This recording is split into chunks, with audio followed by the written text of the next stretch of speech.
kidendezi i Betesida hari umurwayi ubabaye bikomeye, yari yarabuze uwamukiza inyagwa y'indwara yarafite.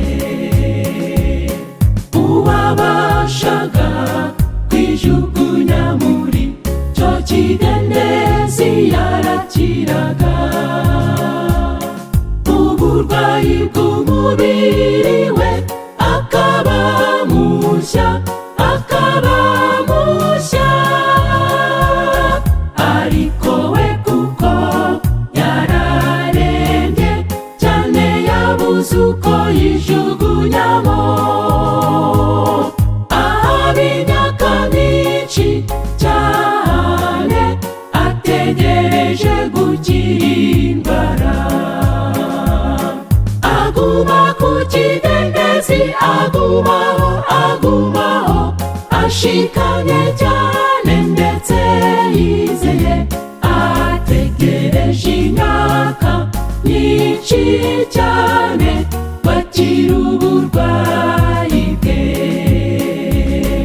Aguma ku kidendezi, agumaho, agumaho, ashikamye cyane ndetse yizeye, ategereje imyaka myinshi cyane bakira uburwayi bwe.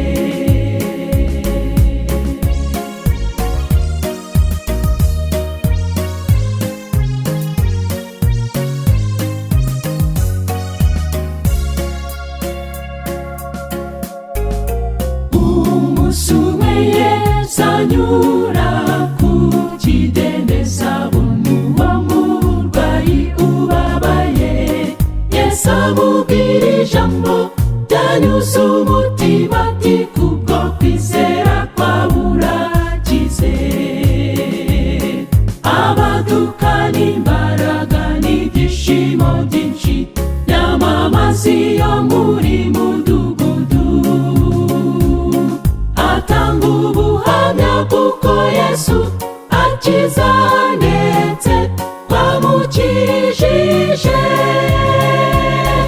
Ese wowe umaze igihe kingana iki uri ku mavi usenga wabaza?